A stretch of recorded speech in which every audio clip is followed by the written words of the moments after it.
Hey, it's me, Vicky Marie. Let me turn the music off. I was getting carried away with the music there. So, hey, it's me, Vicky Marie. Happy Tuesday. And I only had one day off yesterday where I didn't do a live, and it feels like I've been gone for ages. Weird, isn't it? Just one day. And then all these things happened, I suppose, because it was Monday. Things don't tend to happen in the true crime world so much over the weekend.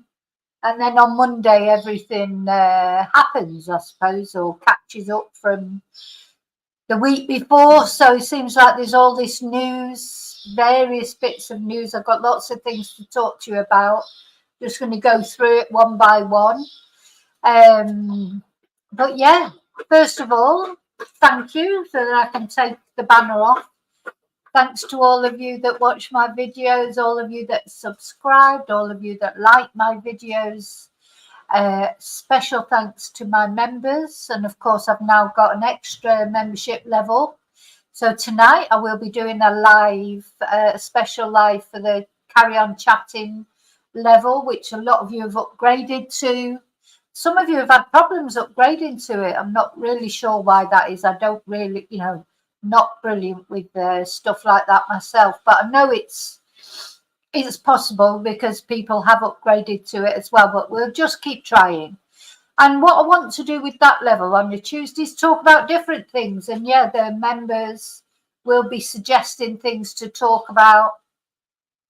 I think tonight I'm going to talk about Catherine, about Princess Catherine, because there's, I feel like the conjectures all coming back again about Princess Catherine, and we're going to have a little chat about her anyway tonight. But in the future, we will be taking suggestions for what you want to talk about, but that's going to be the subject tonight. So yeah, and again, special thanks to a lot of you send me super chats or have bought me coffees and extra things like that really help with my channel. So thank you so much. But the most important thing you can do for my channel is watch, subscribe and like, of course, and share. So okay, now we've got that out of the way, the housekeeping. I'm going to get the banner off. I'm going to say hello to the people that are here so far chatting in the chat, and of course hello to anyone who's not chatting, just watching from home. Some people are a bit nervous about joining in the chat, I know that, so hello to you. And let's have a look who's actually in the chat. We've had rain here today, by the way. It was raining last night. It's been hailstoning this morning. Then it started raining again. It's great. It's not cold. It's warm. But it's been nice. We needed the rain to clear the air. You do need rain sometimes. And obviously, because it doesn't rain much here, I quite like it. But just to let you know what the weather's like. Okay. Hi, Julie. So Julie managed to, that's lovely. That's a lovely message. So Julie says, I managed to upgrade my membership without any problems this morning. Just want to say thanks for a great channel. And may your subscribers and membership keep growing. Perfect channel for me. Oh, thank you, Julie. That's so sweet. Thank you. Because Julie is also in Spain. So she says, as an expat, you keep me in touch with what's happening in good old Blighty, and I love the true crime element. Thanks again. So yeah, all good. Thank you for that, Julie.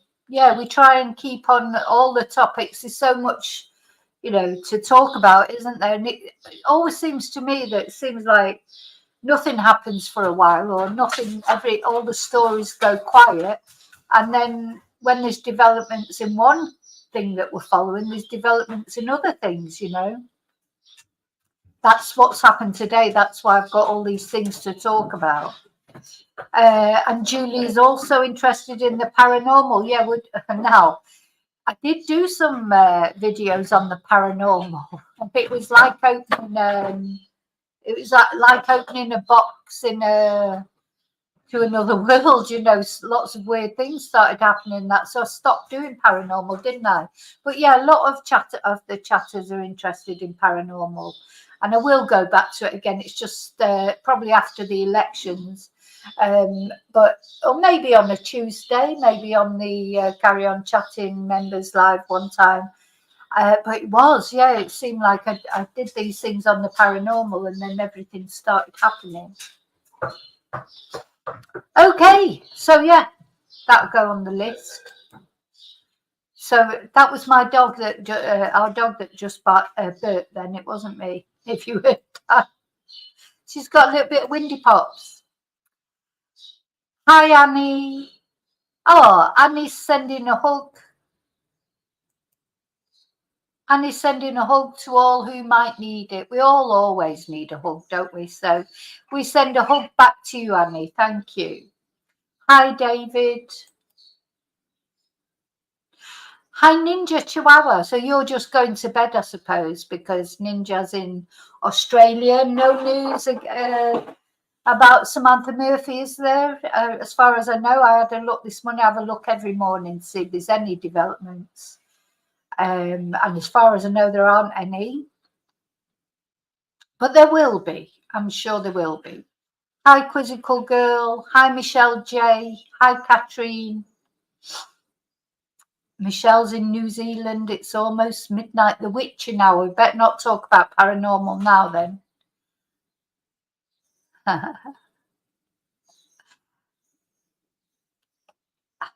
So people talking about what time it is here in Spain. It's 1:25. That's what time it is. So it's just coming into the afternoon here in Spain. And as I say, yeah, rain. We've got rain. It's good. Like a bit of rain, you know, I love the rain, but it's only because it doesn't rain much. If it was raining every day like it does in Manchester, I'm sure I'd be a bit annoyed with it. So where do we start here? We've got all these different stuff. I'm just reading the title here. So I wanted to have a look at the updates on Michael Moseley, the doctor, of course. It's not exactly updates, but you know, the autopsy results have come back. Stefan Stearns, we've got some news on him. We've got some news on Riley Strain, Tony Mathis, Phony Tony full of baloney from the Sebastian Rogers case. There's been a bit of a scandal on the internet about him, but I don't know if it's a manufactured story or not. And then some news about David Knezevich. We're waiting for Anna Knezevich's, well, you know, to be blunt, we are waiting for her remains to be found, I think, because it doesn't seem like Anna, unfortunately, is still alive. She went missing from Madrid. That's a Spanish case. And then the other thing I wanted to talk about was this sort of horrible thing that's in the UK, these two 12-year-olds who have been convicted of murder, haven't they? So, you know, so young to be convicted of murder, and they murdered another young man with a machete, of all things. So we're going to talk about that as well. So I think we'll start off. Talking about Stefan Stearns, because really all it is that the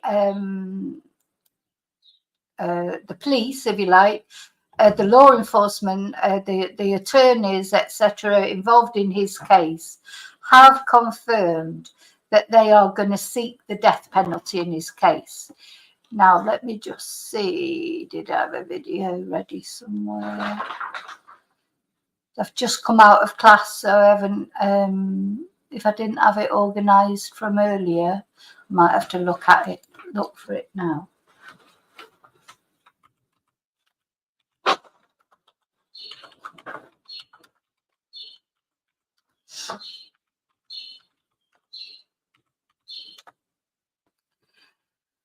So, yeah, the state are seeking the death penalty against Stefan Stearns. Let's see if we can find a little video or something to look at.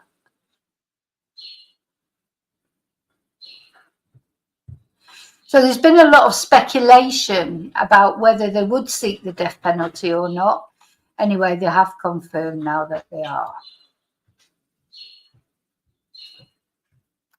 Let me just share this with you.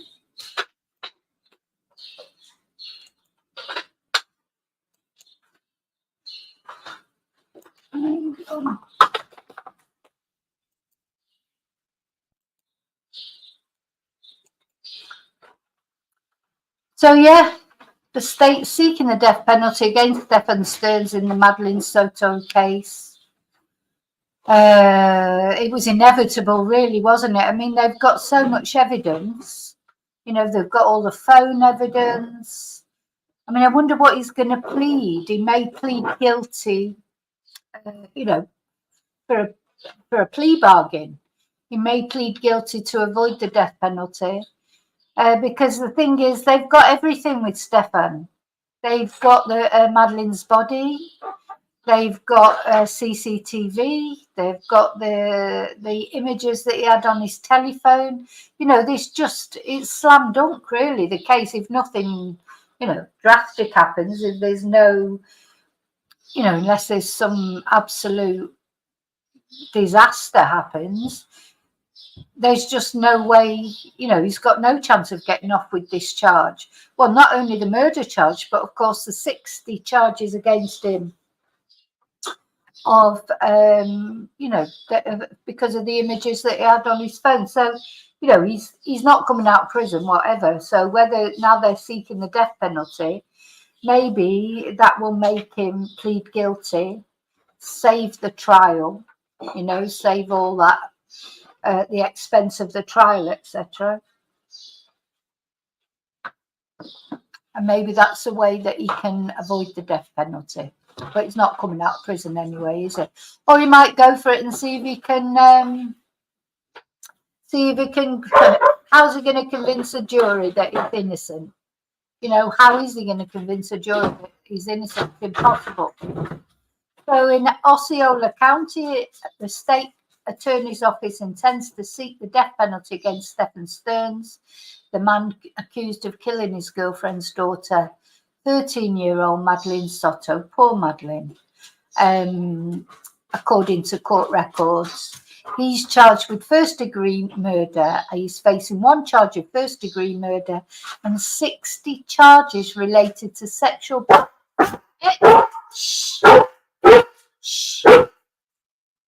60 charges of related to sexual battery of a child and possession of sexual material. So, you know, really the best thing, I think the only thing he could do is plead guilty and try and avoid the death penalty. So according to court documents, the state cited 4 aggravating circumstances that led to their decision. 1, the defendant was previously convicted of another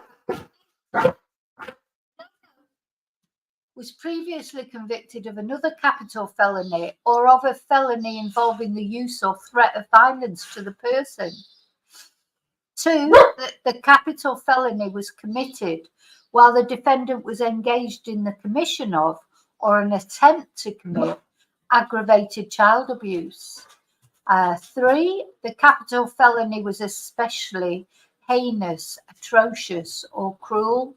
And 4, the victim of the capital felony was particularly vulnerable due to advanced age or disability. What? They mean surely not advanced. They're talking about Madeleine there, I would imagine. Or because the defendant stood in a position of familial or custodial authority over the victim. Because there's only certain contexts that you can seek the death penalty. You know, it has to, whatever the crime is, has to apply according to, you know, whatever the conditions are. And those are the 4 conditions that the state is asking for the death penalty against him. So here we've got the actual document, the filing, in the Circuit Court of the 9th Judicial Circuit in and for Osceola County, Florida. Note of intent to seek the penalty of death. The state of Florida hereby notices the defendant and court that, based upon the information available at this time as to the facts of this offence and the defendant's prior record, sufficient aggravating circumstances do exist to justify the imposition of the death penalty as to this defendant in this case. Therefore, the state will be requesting the imposition of the death penalty should the defendant be convicted in this case. Now, I'm not in favour of the death penalty, but it's hard to be against it, knowing what Stefan's done. You know, that poor little girl, you know, from 8 years old, he was abusing her, and then it's culminated in him murdering her, allegedly. So it's difficult to feel sorry for Stefan, isn't it? Having said that, you know, personally, I would prefer he didn't get the death penalty. But if threatening with him with the death penalty makes him, you know, just plead guilty, avoid the trial, you know, sorry, hang on, my wires are all getting mixed up. You know, if it helps to sort of avoid the cost of the trial and the agony that everyone will have to go through hearing and seeing what he's been up to, then it's good that they're doing this. And I think that's probably what he did. Surely he's not going to go through the trial, all the evidence that they've got. I mean, he's just not going to get what, you know, surely his lawyer will be advising him to plead guilty, but who knows? So, pursuant to Florida statute, the state intends to prove and has reason to believe it can prove beyond a reasonable doubt the following aggravating circumstances. And then it mentions those things that I read out before. He was previously convicted of another capital felony. It was committed while he was engaged in the commission of or an attempt to commit aggravated child abuse. That's interesting, is it? Because we don't know how Madeleine died yet. We don't know how she died.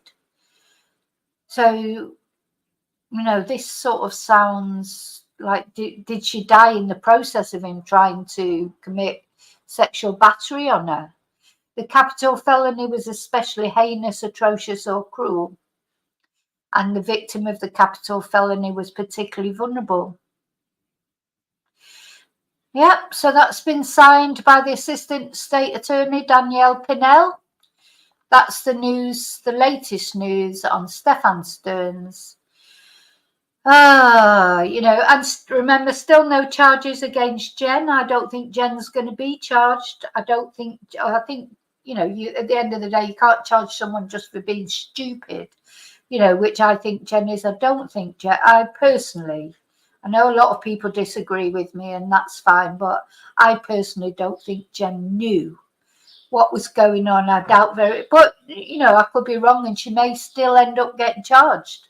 We don't know, do we? So what do you all think about that? Do you all agree? Let me know in comments. Do you agree with Stefan Stearns getting the death penalty? Do you think that'll mean that he'll plead guilty to avoid the death penalty? I mean, he's such a wuss, isn't he? He's such a wuss. He couldn't even, you know, he was whinging about not having a proper pillow to sleep. So he's not going to, you know, he's going to be terrified of the death penalty. He's a coward. He's a coward. He's only sort of, you know, big and strong when it comes to sort of 8-year-old girls. So I think he'd be terrified of the death penalty.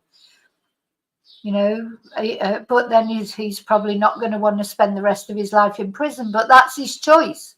He's got two choices. That's that's what he's brought upon himself. It's either spend the rest of your life in prison or get the death penalty. Maybe that he prefers the death penalty. Get it over with if he doesn't want to spend it in prison. Anyway, let me know what you think, but that's the latest news.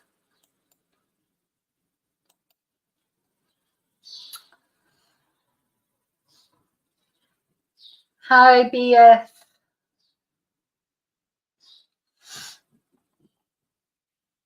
So there you go. That's the latest news about Stefan that wanted to bring us. That's one ticked off the list. Got this massive list of things to go through. Now, let's start with the baddies. David Knezevich.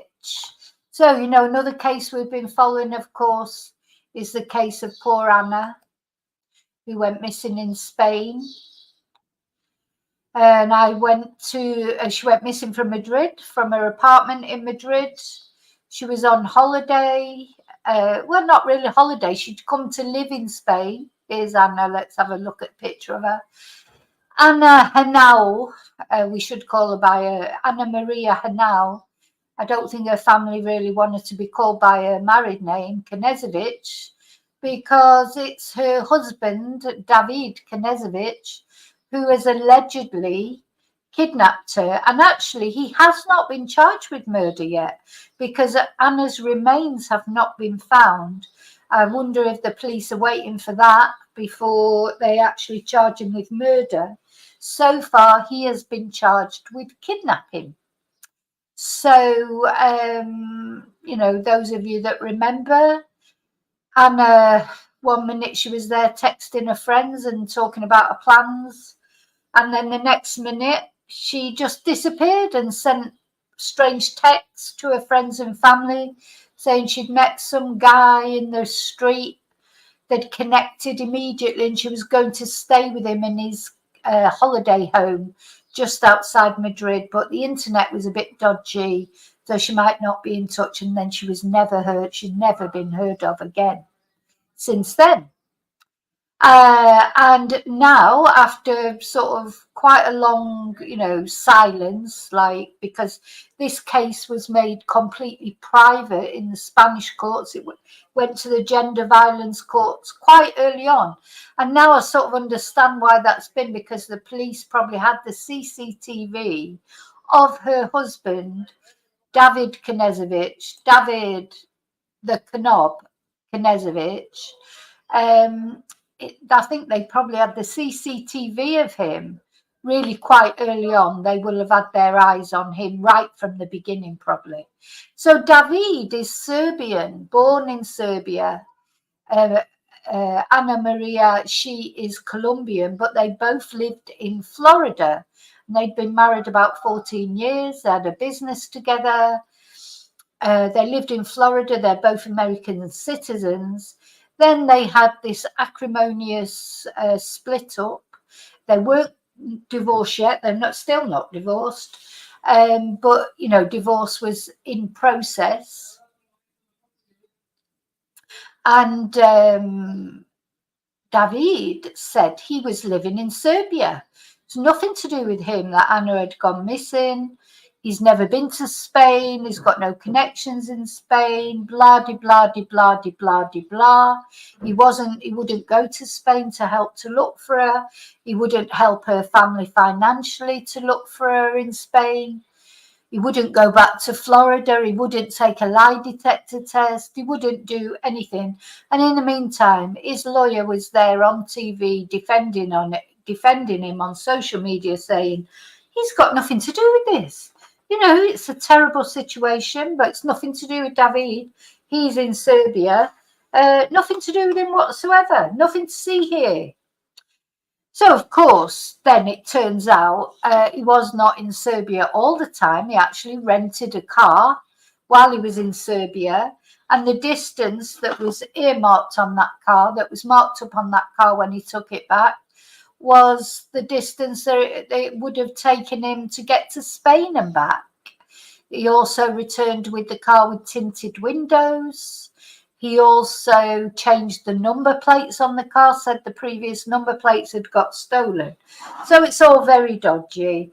And now, of course, it's coming out, now that it's come to the point where it's come to the trial, we're seeing the CCTV that the Spanish police have. He's another idiot. He's another complete idiot. He's pled not guilty. So he's entered a plea of not guilty. Let's have a look at the evidence that the police have got against him. Do you know what is wrong with these people? Now, he's probably thinking just because they haven't found Anna's body yet, which they haven't. They're searching for it. They haven't found it yet. But he was seen coming out of her apartment with what looked like a big suitcase, because I mean it's like something. It's like if you bought a guide on how not to commit a murder, David Knezevich, what he did, that is how not to commit a murder, you know, and get away with it anyway. because he made so many mistakes, allegedly. So first of all, allegedly, he's been filmed. We're going to have a look at him buying the spray paint and duct tape in a Spanish hardware store. He's on that film as clear as day, no attempt to disguise himself whatsoever, no cap, no hoodie up, no crash helmet on, nothing. And then a man fitting his description was seen spraying black paint on the CCTV in Anna's block. Now, bearing in mind, also, he didn't have he had a crash helmet on, a motorbike helmet, but he didn't have the visor pulled down, so you can see his face as clear as anything, or at least his eyes, and he's got very distinctive eyes. He's got psycho eyes. But then when he was in the hardware shop buying the paint and that, he didn't even attempt to disguise himself. I mean, how thick is this guy? Literally, how thick is he? Or does he just think the Spanish police are thick? You know, he's certainly made a mistake there, hasn't he? Also, when he sprayed the CCTV, he didn't spray it properly. So he was caught, you know, he only sprayed half of it out, didn't spray the whole thing. So he is still been caught on CCTV coming out of the lift with what looks like a large suitcase. And that's what is thought. Unfortunately, poor Anna was probably in that suitcase. And now the police are searching for her. And they're doing quite a lot of concentrated searches. I'm pretty sure that eventually they will find her. And hopefully she'll still be in the suitcase, because the suitcase, you know, being in the suitcase hopefully will conserve evidence, because this was February when Anna went missing, so it's been a long time. So, you know, to be able to establish cause of death, etc., I think her being in the suitcase might help that, if you like, stop the decomposition. And I know it sounds awful, and maybe Anna is not dead somewhere, but it's not very likely, is it? But, you know, it's always a possibility, I suppose. Anyway, so he's pleading not guilty. Let's just have a look at this. So David Knezevich, charged with kidnapping in connection with the disappearance of his estranged wife, Anna Knezevich Henao, pleaded not guilty in court Monday. This comes after authorities in Spain, where Knezevich Henao, well, I would call her Anna, or Anna Maria, went missing, released surveillance footage of Anna Maria. Oh, come on, News Nation, you're better than this. Buying duct tape and paint at a Madrid hardware store. So let's have a look. This is the evidence they've got, and he's trying to say he's not guilty. New surveillance video in Spain appears to go against the alibi of a man whose wife is missing. David Knezevich. Well, he's not even disguised. Did you see him in that picture before that one? He's just like, it's clearly him. You know, he can't be anybody else. So how's he pleading not guilty? He's in a hardware store in Madrid when he said he was in Serbia. Come on, David. How thick do you have to be? Of a man whose wife is missing. David Knezevich claims that he was in Serbia, but investigators say new video shows him buying duct tape and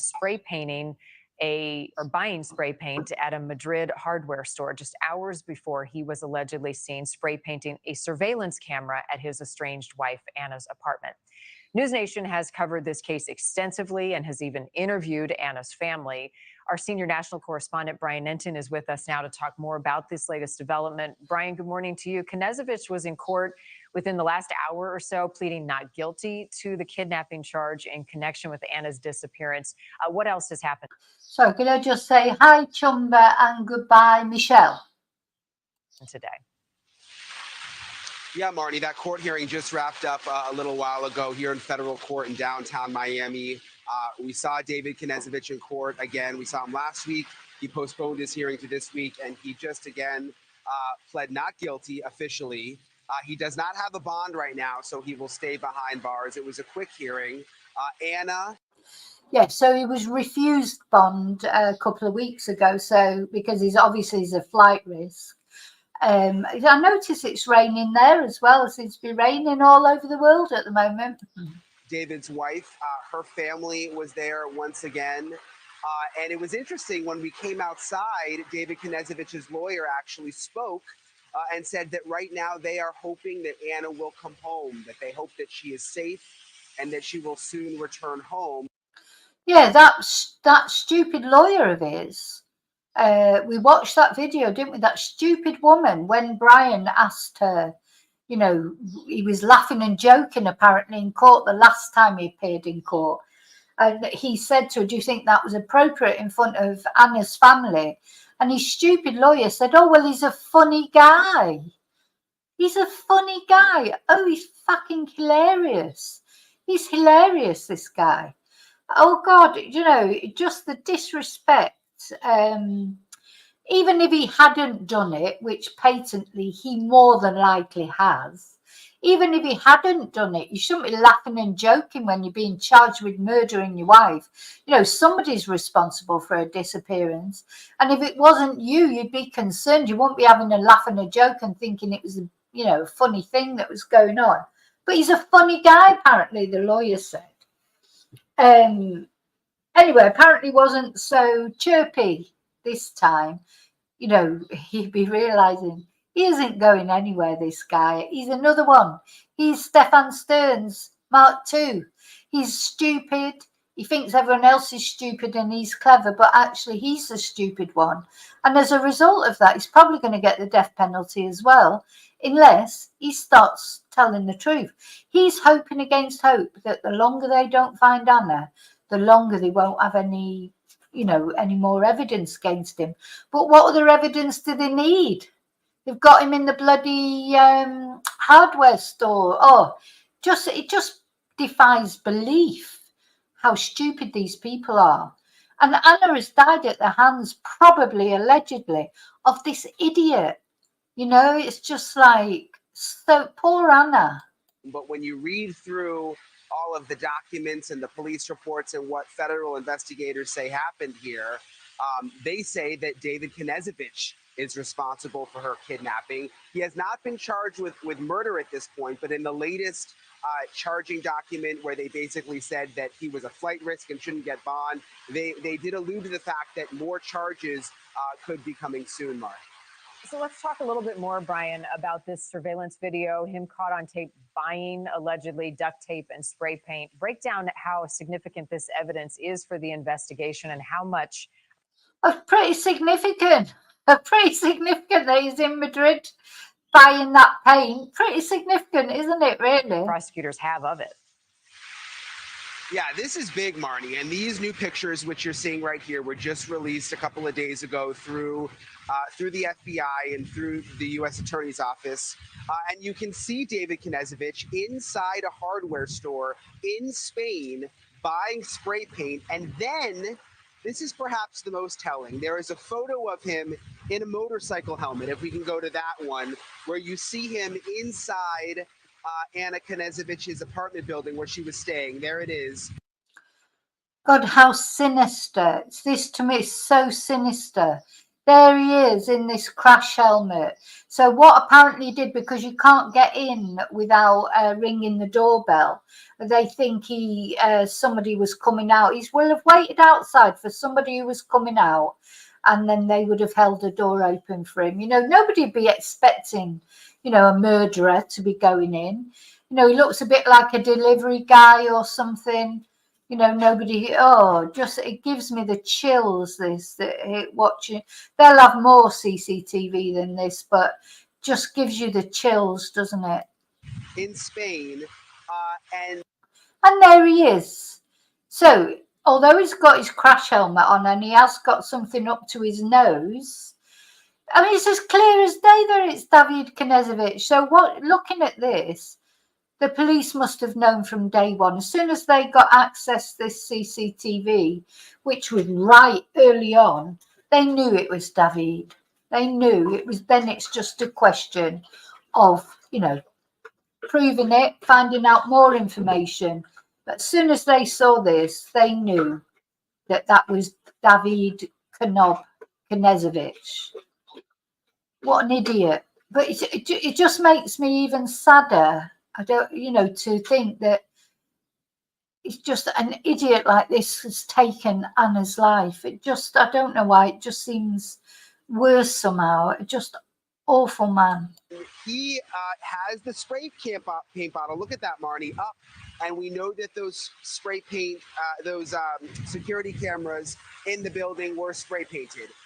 Prosecutors believe this is Knezevich. And when you look very closely at the photos, you know, the eyes and the eyebrows, according to investigators, do seem to match up with David Knezevich. He had the motorcycle helmet on, but he didn't pull it down, so you can still see around his eyes. And they believe that that is him spray painting over the cameras right before his wife, Anna, went missing, Marty. How about Anna's family, Brian? Were they there today for the hearing, and how are they holding up? She still has not been found. Yeah, they were there. Her brother was there. They're obviously distraught. They've been very, very upset throughout this entire thing. I mean, we've been in touch with them since the beginning, since even before David Knezevich was arrested. And there you see. Poor Anna. Look, poor Anna, a little face and that. Just, it's just so tragic. This horrible, horrible man. But he's a funny guy.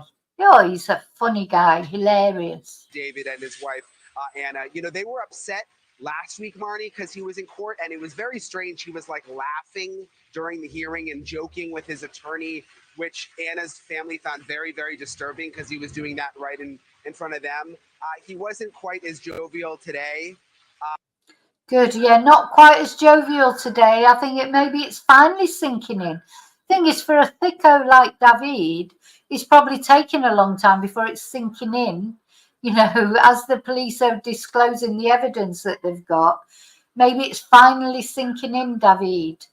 It's not funny. But it's difficult for them to have to be in the same courtroom as David. They believe he knows a lot more than he's letting on about what happened to Anna. Right. And I mean, how was it received hearing from his attorney that they believe she's still alive? Is that something the family believes? You know, obviously they've got hope. I mean, they're holding on to hope, but based on everything they know from this FBI investigation and these new photos that they have now seen, where you see David Knezevich with the spray paint bottle blocking out the cameras. I mean, they want to hold on to hope, but they've certainly got a very, very bad feeling about what happened here. And it'll be interesting to get that. Yeah, you've got to hold on to hope, I suppose, but unfortunately, I don't think there's no hope really, or not much hope there. That Anna is going to be found alive, you know, it's just not likely, is it? It's so sad. For a family, they've probably got that outside chance, you know, that it might be holding us somewhere. But, you know, you just can't hold out hope for that, really, can you? Or it's difficult to. So that's David the Knob. You know, just, as I say, you could write, you know, a book, How Not to Commit a Murder, if you want to get away with it. You know, him and Stefan Stearns, maybe they'll end up in the same prison. They'll probably become really good mates, eh? Okay, so that's what I wanted to show you about David Knezevich. So now what we're going to look at is, well, there's not much to say actually, so I'm going to cover Riley next, Riley Strain. So Riley Strain is a case that we were following. Poor Riley, he was, you know, stumbling around in Tennessee, looking very drunk. Let me just show a photo of him. Riley Strange, 22 years old, and he went, they were him and his colleagues, like from university, the frat boys, they were celebrating the end of their course, I suppose. And he seemed to he was seen on CCTV in Nashville, very, very drunk. And then he disappeared, went missing. There was a big search for him. And he was finally found deceased in the Lumber River, I think was it the Lumber River? I can't remember the name of the river, but in the river that runs through alongside the bars. Might be the Lumber River, might be where Micah Miller was found. You know, unfortunately, so many people found in these rivers. Yeah, I think it begins with C, this river in Nashville. But anyway, So he was found unfortunately deceased, and he was given an autopsy, and toxicology was done on him, and there was a lot of consternation that he was found without his jeans and boots on, and one of his credit cards was found on the bank of the river. And his parents obviously are absolutely destroyed by it, but also, they want to know exactly what happened to him. Was it just an accident, or was there any foul play involved? Or, any of us, we would want to know exactly what happened to our loved one, wouldn't we? We won't want to leave any stone unturned to find out if there was anything that, didn't sit right. So they had an independent autopsy done.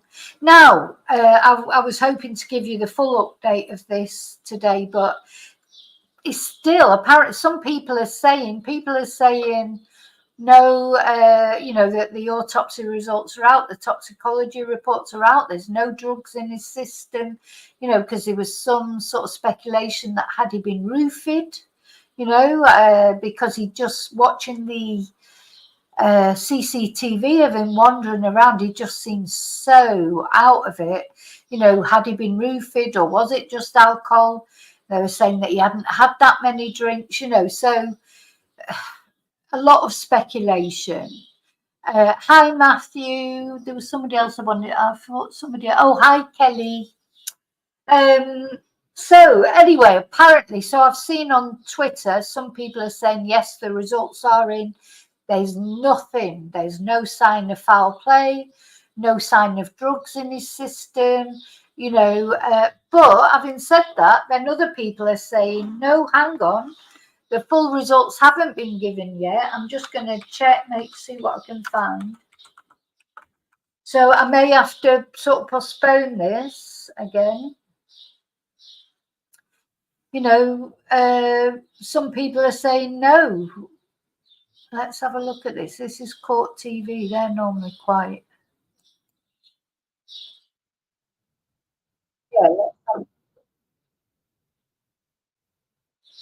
Yeah, I don't think still officially it's been released. So we're going to have a look at this this video, and it'll just give us an update, and then we just have to take it as that and wait for.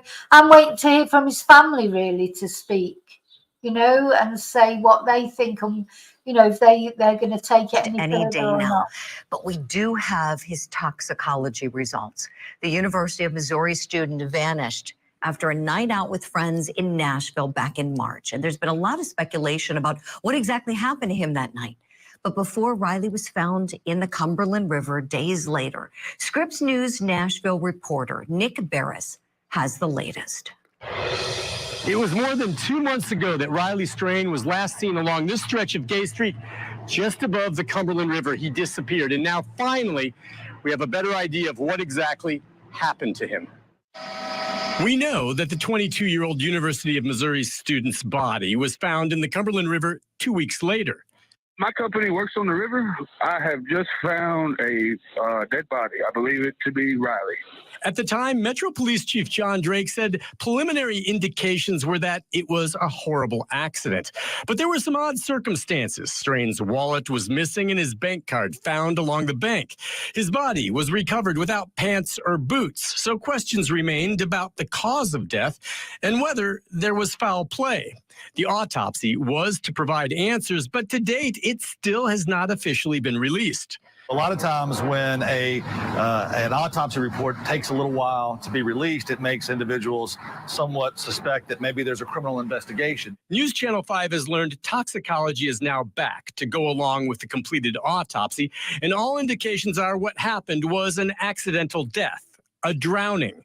No evidence of trauma or that Strain had been drugged, and no sign he was victim of a crime. This was a horrible tragedy, but that there is no criminal wrongdoing. Our understanding is the medical examiner did just receive some new information and is finalizing the official autopsy report, expected to be public very soon. No surprises are expected, though the case can always be reopened if there are any signs of foul play that emerge. Okay, so basically we're still at that point. So although they keep saying that the toxicology is back and people are saying that there is no sign of anything, but actual official, I want to see his parents, what they come out with the, because they've had a separate autopsy done, and probably they'll have the toxicology reports clarified by their lawyers, etc. So we're still a bit, the jury's out with Riley, but it seems like there's nothing that suggests there was any foul play. So it'll always be a bit of a mystery how his credit card got on the bank, unless his parents decide to take it further or do some private investigation. So again, let me know what you think. Do you think it was just an accident, or do you think these findings that are coming back, if that's what happened, just a very sad accident? I mean, these things do happen. I just think for the parents, I suppose they're you always be looking for answers, wouldn't you? And he just looked so on the CCTV camera. He didn't just look drunk. He looked completely out of it. But then when he passed the policeman later on, he seemed to pull himself together and be okay. So, is it going to be one of those enduring mysteries? But we'll keep looking out for that, and I'll give you any update when the official thing comes through. So that's Riley. Now we're going to look at, let's have a look at Tony. Actually, I'll save Tony Mathis till the end because it's a bit more light-hearted. And, once we've got through some of this serious stuff, we can have a look at Phony Tony, who apparently flashed his button mushroom on some video.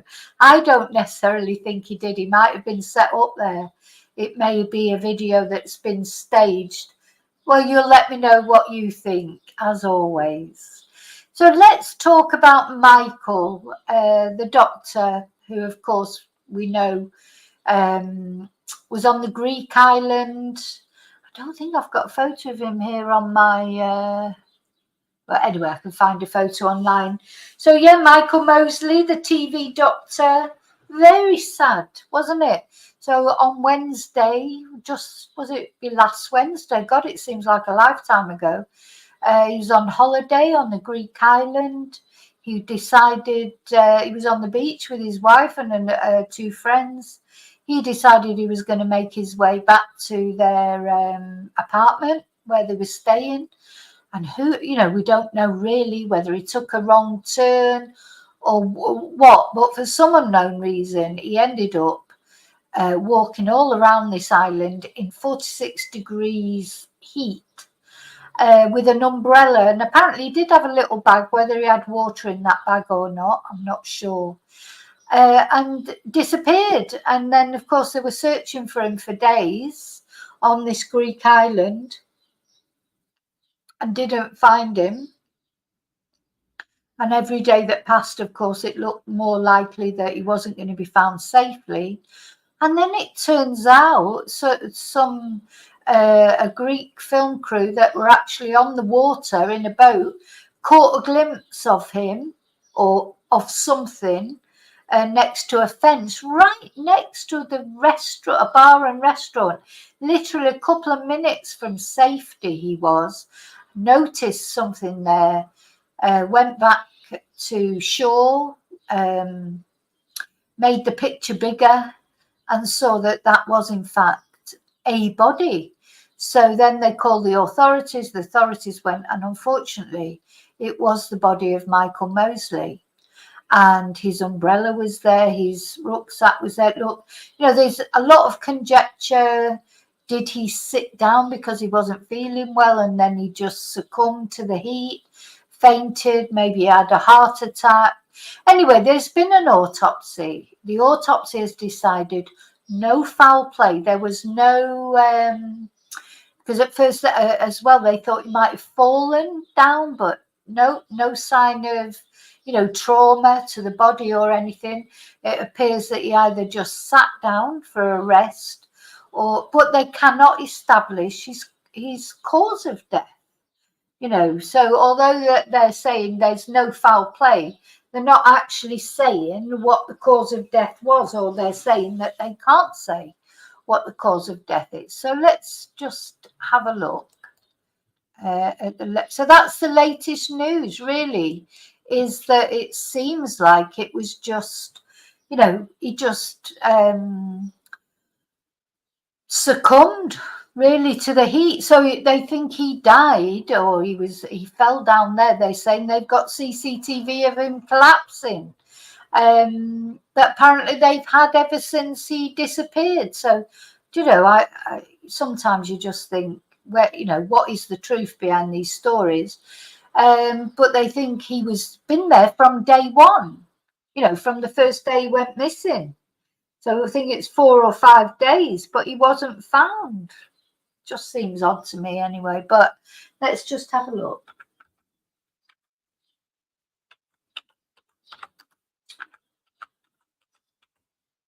So we've looked at some tributes that were paid to Michael because he was, quite a well-known TV doctor. He's famous in the UK, but also in Australia. So let's have a look at this video. So there's been this postmortem. This is an Australian news article on it. Let's see what they've got to say.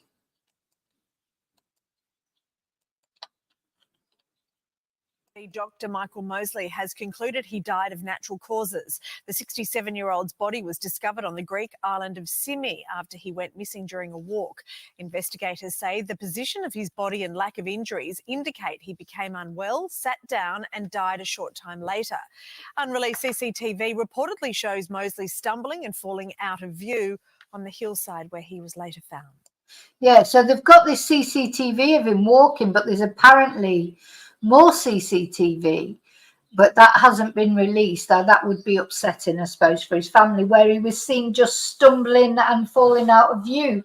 So it seems like that's when he died, or when he collapsed anyway.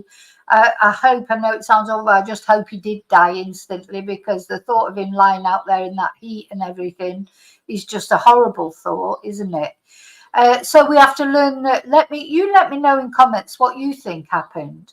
But also, we're learning a lesson from this, aren't we? We're learning a lesson that you do not, when you go out on your holidays, I know some of you live in hot countries and you're probably quite wised up to, if you live in a hot country, you're probably quite wised up to not going out walking, in the heat, in the afternoon, etc. But yeah, those of you who don't, and maybe you're going on holiday this year to some hot country, just between, really, I'd say between 12 o'clock and 5 o'clock, just don't be out there, really. Do your sunbathing in the evening. People don't realise the sun's still strong enough to sunbathe. Go first thing in the morning, come do what the natives do, and come back, have some quiet time at home, and then go back out 5, 6 o'clock in the evening when the sun's gone down a bit. Not gone down, but it's lost its absolute heat. And that you get a lovely tan and you won't get burnt. And there's a lovely breeze always in the evenings.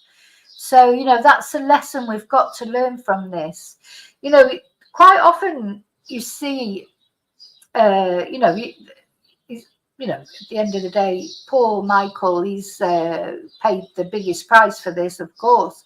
But, if only people, I'm surprised at him, being a doctor and being aware of health, etc.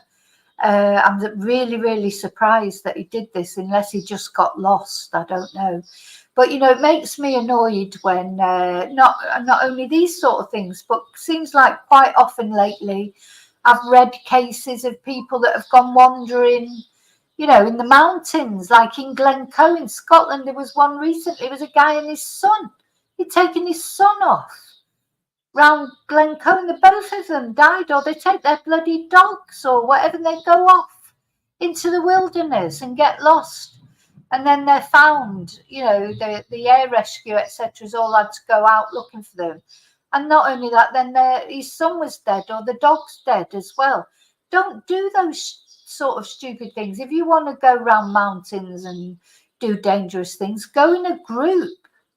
You know, and certainly don't subject your son to it or your dog to it, poor thing, you know, because they don't have a choice. Gosh, it does make me a bit angry. Sometimes people do really silly things, you know, like that, you know, that's different. Go with a group. There's lots of groups. Go with them so that you're safe, for God's sake.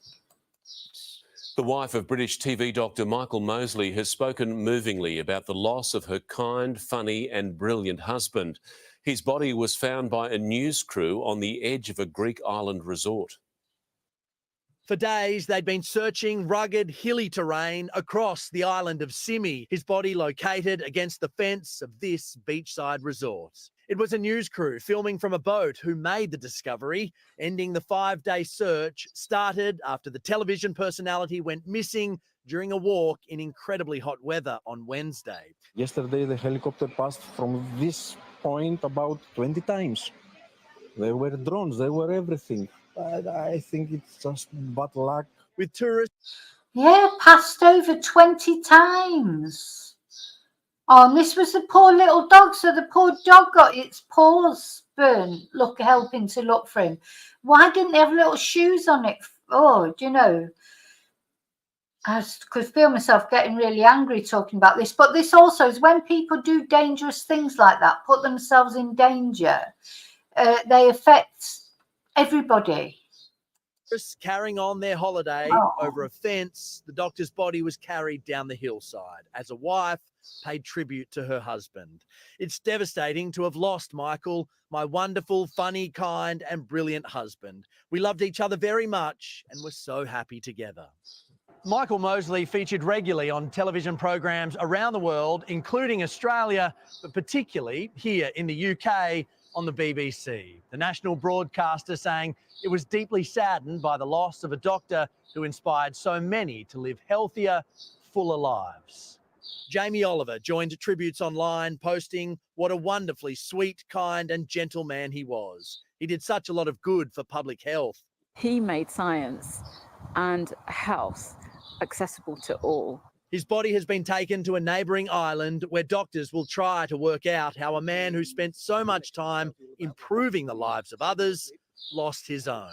New details about the death of British television presenter Dr. Michael Moseley have been revealed following an initial post-mortem in Greece. Let's go live to Joel Dry in London. Joel, so much intrigue around this. What did the results show?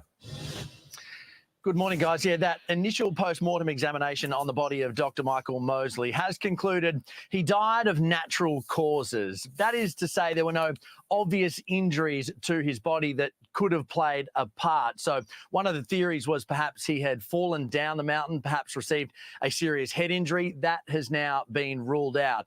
That, of course, does not provide all of the answers for his family or the many people that are mourning his death. A more thorough examination of the body will need to be conducted to determine the exact cause of death and really examine to what factor the heat played, you know. Of course, the heat played a massive factor.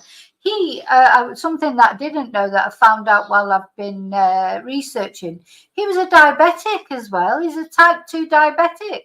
That's what turned him to all these healthy eating, this blah, de blah, de blah.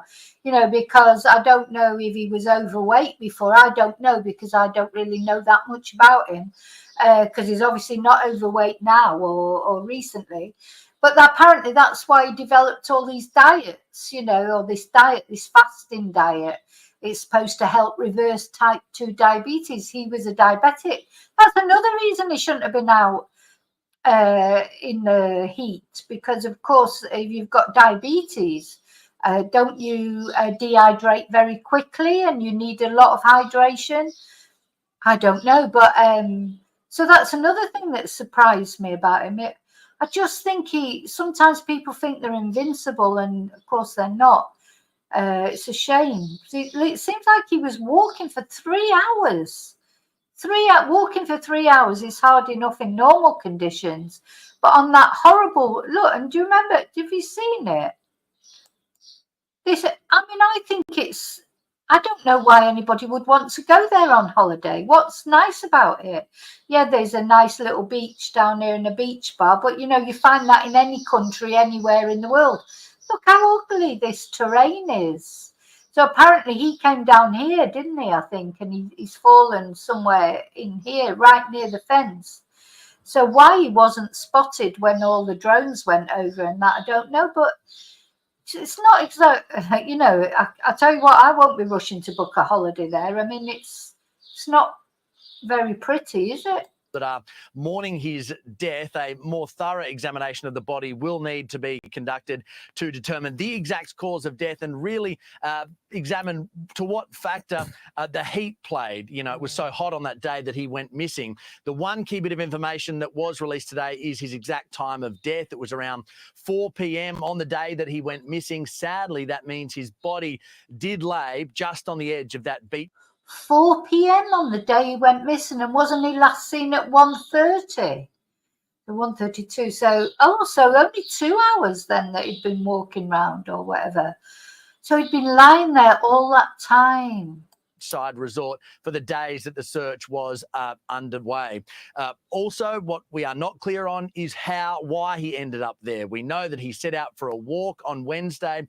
He was going from a day at the beach to his accommodation. The best guess is that he took a wrong turn, was trying to make it to that resort and sadly didn't quite make it. There have been plenty of tributes today from celebrities, people within the health industry and people from his hometown, all mourning a man who did so much for so many people around the world. Yeah, just a shocking, shocking story. Thank you, Joel. For more, we're joined by entertainment editor Peter Ford. Pete, the findings have brought some relief to his loved ones? Well, I hope so. There must still be a lot of the what ifs that the family are going through, because what we do know now, and as you say, Kylie, it is the initial results. There will be more extensive analysis done, but that will take months before we actually get that. But they have certainly ruled out foul play. I think that would be good news for the family. They have said it was natural causes and it was heat exhaustion. Now, what of course will still make it very difficult for them hard to come to terms with is he was so close to that beach bar, and it does seem that perhaps he was trying to. Yeah, look, I mean, he was literally nearly there. That's very upsetting, isn't it? I think. Though his wife seemed to take comfort from that. She said, "Oh, he did this tremendous walk and he was nearly made it." But I think that would upset me more that he was so close. But I just hope he didn't know anything about it. If he fainted and then, never came round, I just hope he wasn't lying there for any length of time. Doesn't seem like he was. So it didn't seem like he suffered, put it that way, or at least once he collapsed. When he suffered walking around there. It just shows you just a wrong turn, how, your life can just literally take a wrong turn. And that was it, I wonder why he didn't get the bus, because didn't they say he was seen at the bus stop? These are the things that I'd be wondering now. Why didn't he get the bus? Did he wait for the bus and it just didn't come? I'd want to know who that man was that he was talking to, just to see what he said, and maybe he gave some insight. Oh, I'm going to try and walk because the bus isn't coming, or whatever. You just want answers, don't you? As family, you want answers. Get to somebody to help him, presumably in that extreme heat. They're saying it was 39 degrees, and up where he was walking around that rocky area, it could easily have been 10 degrees higher than that because of the heat from the rocks. So very extreme heat. To be walking miles and miles, you would have. You can tell. The thing is, that countryside, the barrenness tells you everything you need to know. That about the climate there. It's completely barren. There's not a tree. There's little bits of scrubland. There's no trees. There's no shade. There's no nothing. It's just the most ugly, barren landscape that you can imagine, and just all rocks as well. So that it's obviously just been awful. And the sun, just as the day goes on, by 2 o'clock, 3 o'clock. The sun is so hot. I have to say it was a very badly thought out decision on his part, which has resulted in this vision here. This journalist has gone and actually recreated the trek. So he's walking along the steps that Dr. Moseley would have been walking when he fell down. You can see in the distance there the fence, and he was right up against that fence when he was found. So yes and no, I think, to come back to what you said about relief for the family, some of these things may help them come to terms with it, but it still would be clearly just an horrendous time for them. And Pete, so the thing is, someone like him, you can see, he's 67, but he looks well for 67. You know, he looks young. He's probably very fit, or thinks he's very fit. But at the end of the day, if he's got diabetes and that, he's just thought he could do it and he couldn't do it. Sometimes we overestimate what we can do. I'd rather underestimate what I can do. You know, the thought of walking, it's bad enough. If you know the way, you know, you're walking somewhere, you know it's bad enough. But to get lost, like, that's my worst nightmare, is to just get lost and not be able to find my way somewhere. And it be either too hot, or if it's coming to night time or whatever.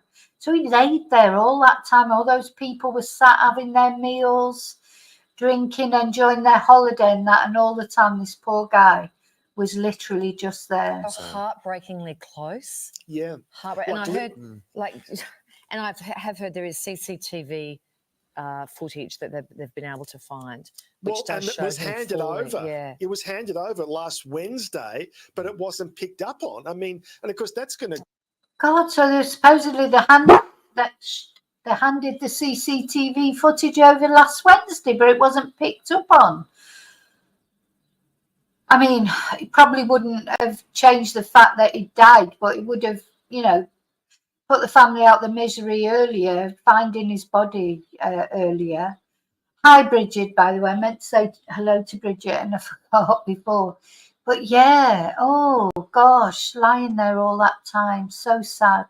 Go through Dr. Claire's mind, thinking, you know, was there a chance if they got to him earlier? So now the very search itself, although the efforts from the part of the locals and involved was really good, it does seem it wasn't really a thorough search, and they did leave out key evidence which potentially could have changed the scenario. Very sad. Dear me, yeah. Anyway, so that's what I wanted to do, give you an update. On Michael, so it seems it was it's natural causes. He died that very same afternoon. That's how it seems, unless anything else comes out.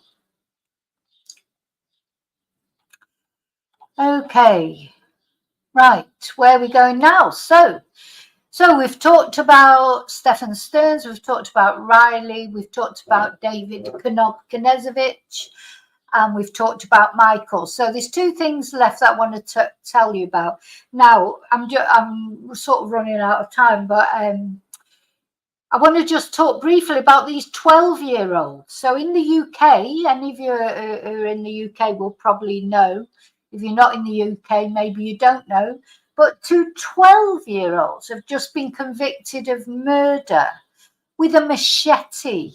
So there's a real problem in the UK, isn't it? It's not. I need to do maybe. I think I need to do a video exclusively on this, but I just wanted to mention it. There seems to be a sort of in the UK, our equivalent of gun crime and the problems of gun crime in the USA, it's knife crime. In Britain, it feels like there's always something going on with knives, isn't there? And it's young people. So let's have a look.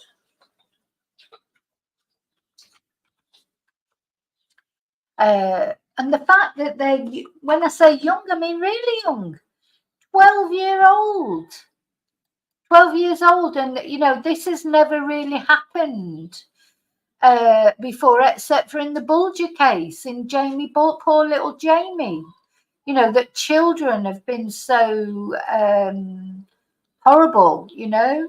So let me just read you, if you don't know about this, let me just read you about it and show you some CCTV. But I think I will do, you know, a separate video at some point. So I'm sort of running out of time now to go into too many details about it. So these two 12-year-old boys murdered a 19-year-old boy in a machete attack. So this 19-year-old boy was attacked while he was walking with a friend in a park in November last year, and I think it's in Wolverhampton somewhere. His grieving parents said he'd been a very loving son. So let's just have a look at this CCTV. One of the police person called me. So this is the father of the boy who was murdered. Now they're from Jamaica originally, and they'd come to the UK because the boy needed some medical help, and they brought him to the UK to save his life, and he gets murdered. He said he had bad news for me, that Sean had got stabbed and he passed away. Sean Sisahai came to the UK for cataract surgery he couldn't get at home in Anguilla in the Caribbean. The 19-year-old then stayed in Birmingham to recover. This footage shows him and a friend in what would tragically become Sean's final moments. The pair were headed to a park. The CCTV footage is grainy, but prosecutors say that at the playing fields, they encountered two boys who, without provocation, attacked and killed Sean. He was repeatedly hacked at with a machete. The fatal wound to his back was more than 20 centimetres deep and almost came out of his chest after going through his heart. His attackers were just 12 years old. I've been a police officer for 20 years. I've seen many incidents of serious violence, and I've seen many people who are responsible for ending lives and inflicting that violence.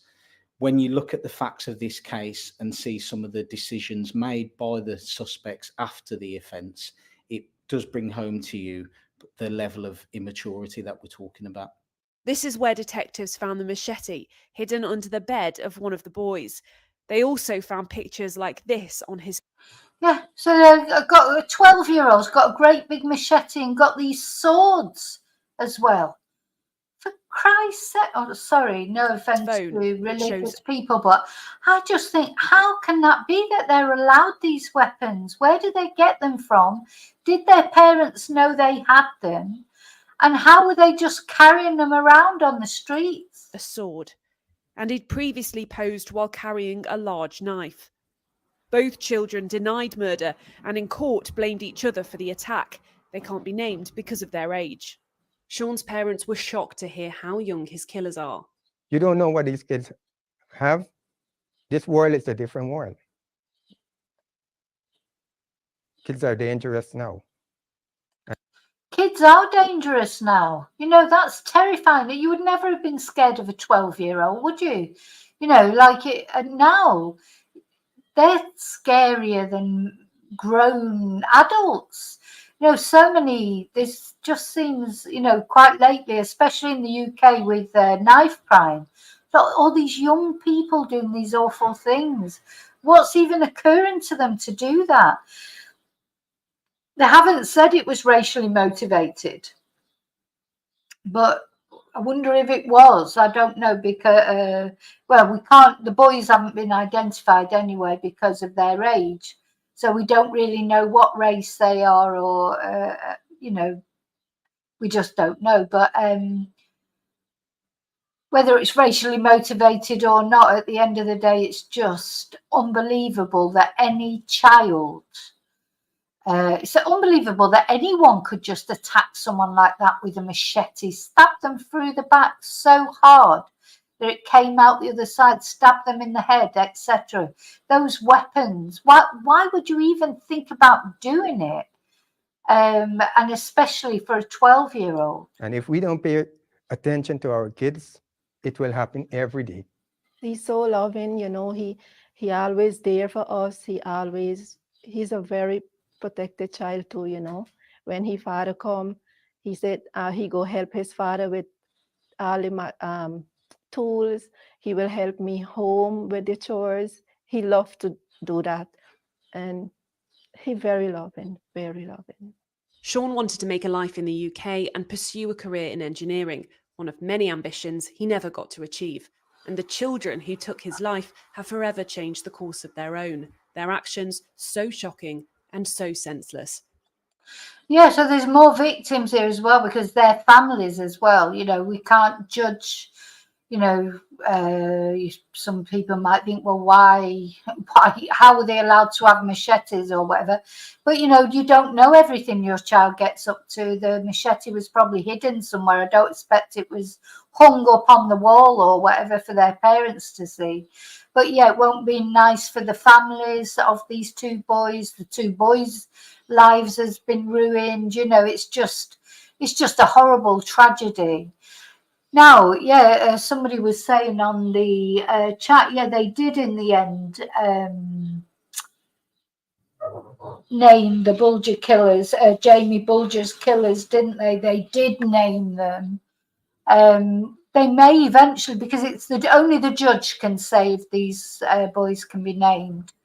And it may be that they do that in the end, I don't know. But of course, then with Jamie Bulger's killers, they were then given a new life and a new identity, weren't they? You know, one of them is free at the moment. The other one hasn't. He been released twice, and he's had to go back to prison because he's broke the conditions that, you know, like not looking at child P on the internet. Hasn't he been involved in that? So yeah, maybe that's what will happen with these boys. Maybe they will be named eventually.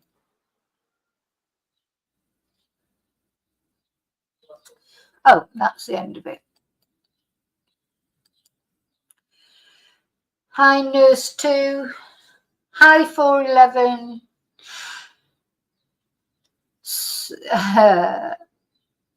Now, I've got one more thing to look at now before I finish this live for today, which is well, say it's a bit lighter. It's very serious, but, you know, we have to decide. Oh, no, I haven't looked at... the pastor, well, he's not a pastor, is he? I've got to look at that as well. So let's just have a look. So the case of Micah Miller. So John Paul has come out fighting. He's now, I tell you what, this man, he's going to find social media. I said that when he appeared on that Justin on TikTok video. He's going to find social media. He's going to be all over it, doing TikTok, this, that, and the other. He's already doing TikTok, but I think he's going to do more and more. But anyway, John Paul, he has come out with a video practically accusing Micah's family of causing her death. And we're going to have a look at that. I've got to whiz through these a bit. And this video is available on my members channel, you know, to watch anytime you want. But where am I going? So I've got to share a video. Hang on.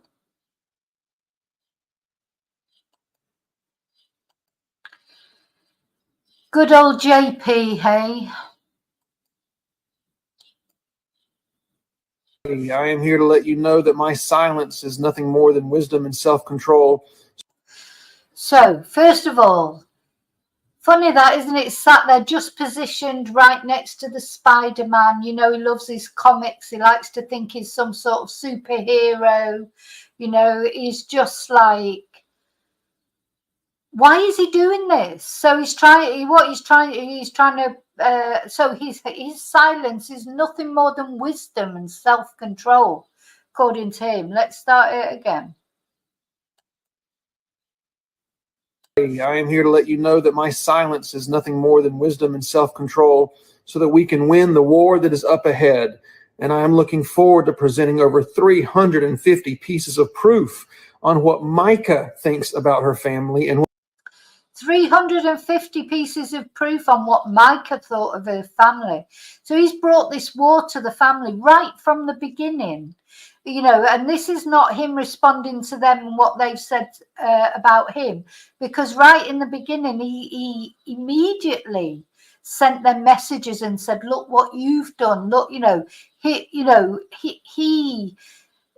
thing is, it's obvious that the family don't like him. For good reasons, of course, because Micah will have told them things. And I'm sure Micah has said bad things to John Paul, maybe about her family. You know, we do that sort of thing, don't we?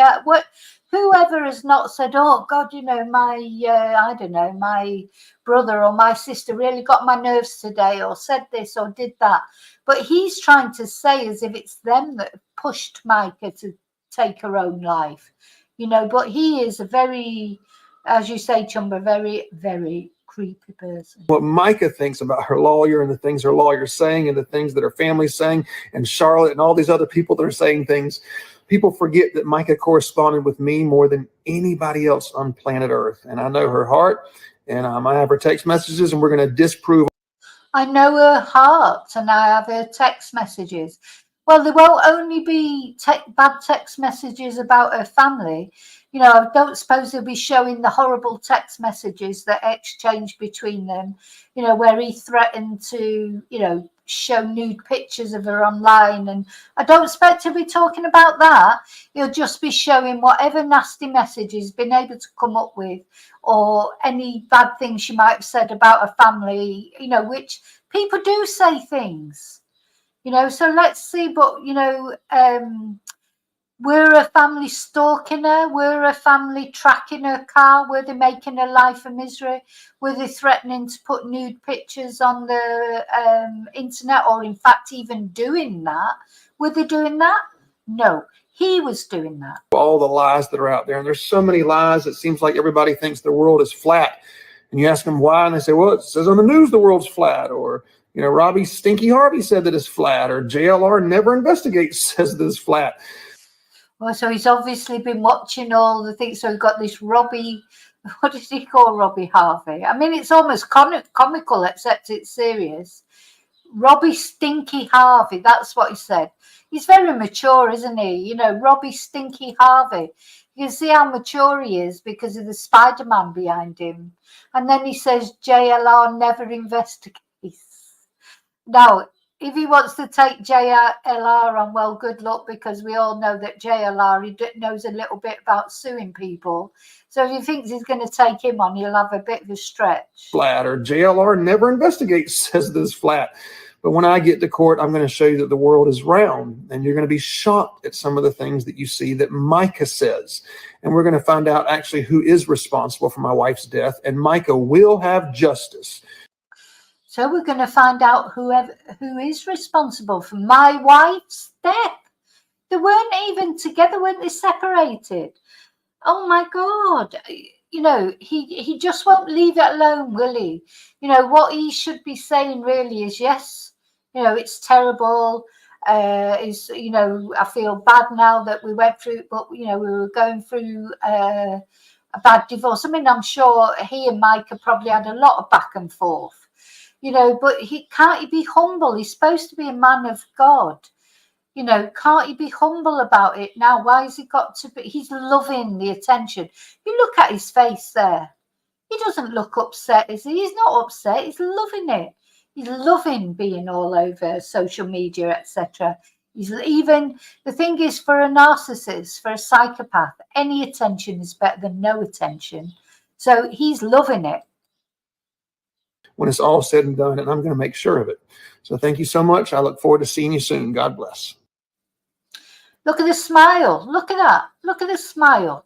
Duping delight. Look, he's loving it. Absolutely loving every minute of it. Okay, so that's something I wanted to show you. As I said, that video is on my members video anytime you want to have a look at it. Now we're going to look at another video. Now this is a strange thing. This is the last video I'm going to show you. Now, unfortunately, we're going to, so Sebastian Rogers, the Sebastian Rogers case. I did a video on Sebastian the other day, tried to go back to the reality of the case, what's actually happened. A boy's gone missing. Of course, it's all got involved in this sort of shitstorm, hasn't it, between, you know, Katie and Chris and Seth Rogers, and now this Tony Baloney that he's taken on to be his PR man. And now this video has come out, and I'm just going to show it you. I just want to warn you, you are going to see a button mushroom. So I just want to warn you, if you don't want to see a button mushroom, don't look. I probably should block it out. I don't really know how to do it, but I'm just going to show you very quickly the video. I probably will put this on the members channel as well, so if you want to see it again, but you probably won't want to see it again. Right, let's take that video off and put the other one on.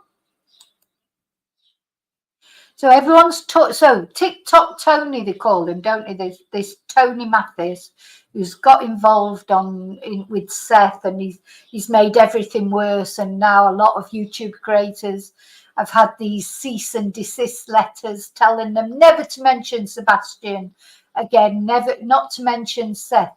You know, so you've got a missing boy, not allowed to mention him, not allowed to mention him in the least. Not me, but I've not had one, but a lot of YouTubers have had one. And then TikTok Tony's on TikTok every 5 minutes. He was supposed to come in and be the calming voice in everything, you know, reuniting Chris, Katie and Seth, so they're all working together to find Sebastian. And he's made every situation worse, hasn't he? Every single situation worse. Hi, Heather. No, you really, but if you're eating your lunch 4:11, you know, if you're eating your lunch, you might just you might want to put it down for a minute. But anyway, so that now this video's come out where he's on so he's doing all these TikToks with these young girls. Don't really understand what he thinks he's doing, but anyway, he's on all these TikToks with these young girls, and now this video has emerged where supposedly it's his little button mushroom sneaking out. Now, I don't know that it is. I'm just saying that he says it's been photoshopped. It probably has, to be honest, but I just want to show you because it'll give you a laugh. Yes, unfortunately. I've got it here somewhere. Where is it? Yes, I've actually titled the video Button Mushroom. I'm going to put it on the memo. And I can stay above board for a while, and then after a while, then and I can stay above. So, now, listen. So you talk it. Let me just show you again. Board for a while, and then after a while, then you know, I just lose my patience. I've had enough of people causing grief for Seth. You know, I can stay professional and I can stay above board for a while, and then after a while, then it's just making me laugh because let me put on the big photo. Now, some people are saying he's like, you know, got mixed up with his green screen and not realized he was showing it. I personally think it's probably has been photoshopped. That would be my idea. Somebody's trying to make him look stupid, but do you know what? They don't really need to do that because he just looks stupid anyway. He does that quite well by himself. But let's see what you think. Let me know what you think. Yeah, Gillian, you came in at just the right time. you know, I just lose my patience. I've had enough of people causing grief for Seth. You know, I can stay professional and I can stay above board for a while, and then after a while, then you know, I just lose my patience. I've had enough of people causing grief for Seth. You know, I can stay professional and I can stay above board for a while, and then after a while, then you know, I just lose my patience. I've had enough of people causing grief for Seth. Let's just watch it one more time, just because it's funny. It makes us laugh, if nothing else. I think somebody's doctored this just to make him look stupid, but maybe not. I don't know. Maybe he didn't realise he would be seen, you know, because he's on the screensaver, you know, on the avatar. He's not shown himself, so maybe he's sat there in the nude doing his video. And the thing with people must sit and watch out for his TikToks, because when you do a TikTok live, it doesn't stay there. You know, it's gone as soon as you've done it. You know, whereas with the YouTube lives, of course, it stays there. Yes, you take it down, of course. But the TikToks disappear. So somebody sat watching his TikTok videos, has recorded that. Now, either it's true that, you know, he forgot that maybe he had, you know, I don't know, maybe blundered into it. Wouldn't be the first time people make these mistakes, would it? Or somebody sat there, done it, and then put that button mushroom over it. Because there was quite a famous, well, I say famous, maybe just in my area, but there was somebody who'd put, you know, taken a picture of something to sell on Facebook, and not realise that there was like, you it's like, say they'd taken a picture of a cabinet, but it had windows in it. And they've taken the picture and then not realised that it's shown there, stood there, it was a man as well, stood there in the nude taking this picture. And of course they put it on Facebook then to try and sell the cabinet and not realise they actually showed them in their glory or not, whichever way you look at it. So it's quite, you know, it's... So Tony's going mad, you can imagine. He's not very Professional, and I can stay above board. He's not very happy, as you can imagine, but I think probably somebody has put this together, but who knows? For a while, and then after a while, then you know, I just lose my patience. I've had enough of people causing grief for Seth. You know, I can stay professional and I can stay above board for a while, and then after a while, then you know, I just lose my patience. I've had enough of people causing grief for Seth. You know, I can stay professional and I can stay above board for a while, and then after a while, then you know, I just lose my patience. I've had enough of people causing grief for Seth. You know, I can stay professional and I can stay above board for a while, and then after a while, then you know, I just lose my patience. I've had enough of people causing grief. Maybe he stood up and forgot about it. Maybe his green screen or whatever. I don't know. Maybe it isn't Photoshop. Hi, Alana.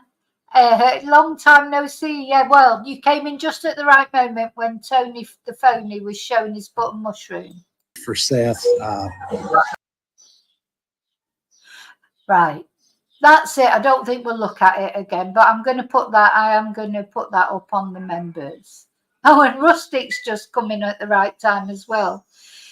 Yeah, aren't you glad you saw that? Aren't you glad you saw that?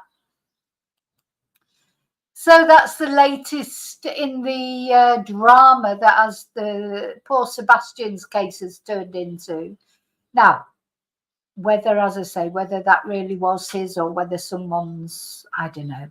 Gillian's saying that people saw it on live, so I don't know. You'll have to rewind, Chumba, because I've got to go now because I've got to go and get some lunch. I've got more classes later.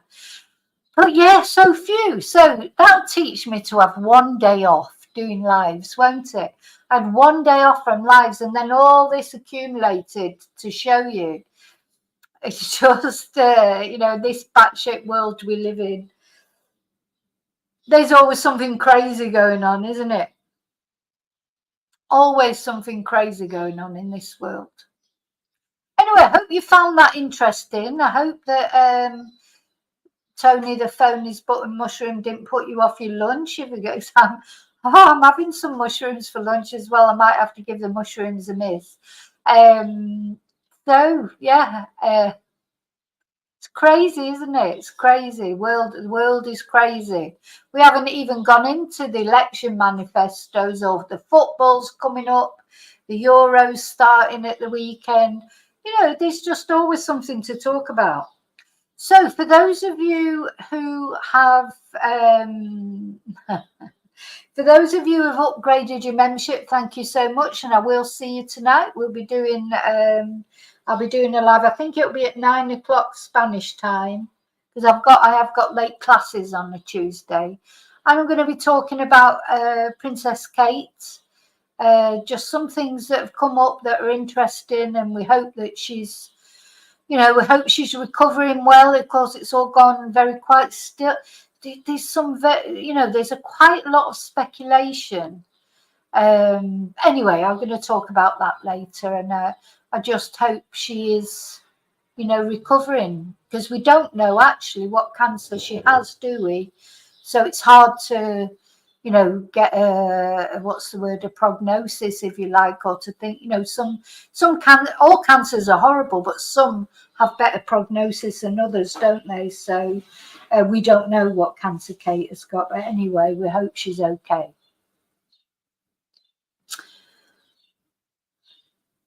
So I will see you later, maybe. Well, don't worry, Chumbury, we're still doing the memberships on a Thursday. You know, the normal memberships, no problem. And whatever we, I'm not looking to keep videos away from people. We'll be doing this video, and then I will probably make that later on available to the other membership. But for the actual live, it will be on the Carry On Chatting membership, and I'm looking forward to it as well, because I can do some more different things. No, I don't think anyone's going to come in there. We don't get many, don't get any trolls really in the other one, but sometimes I do get some Trojan horses in there, but I don't think I'm going to get them in this one. So again, it'd just be nice to be able to talk about different things and do an extra special live a week. Of course, any other news from any of the other things that we're covering, I'll be coming on publicly to tell everybody about. We're going to do some different things that we don't talk about normally on the normal lives. So, take care. You can always watch it again. Replay crew, Alana. Listen, you'll want to sit. But you won't want to see Tony's button mushroom, probably. Okay, so yeah, all have it. Oh, here's Tia to come say. You come say goodbye. You come say goodbye to everyone. You've been a quiet girl today, haven't you? You've been a nice, quiet girl. Look, it's all too much. It's all hard work. So yeah, don't forget to press the like, and I'll see you really soon in the next video. And until then, as always, may your God go with you. Thank you so much. I'm going to put my, just to remind everyone to like, subscribe if you're not already subscribed, please, or think about it. It's free, completely free. And, but yeah, especially to like. Oh, I can't find my video now. Just to say goodbye. There it is. Adios, amigo.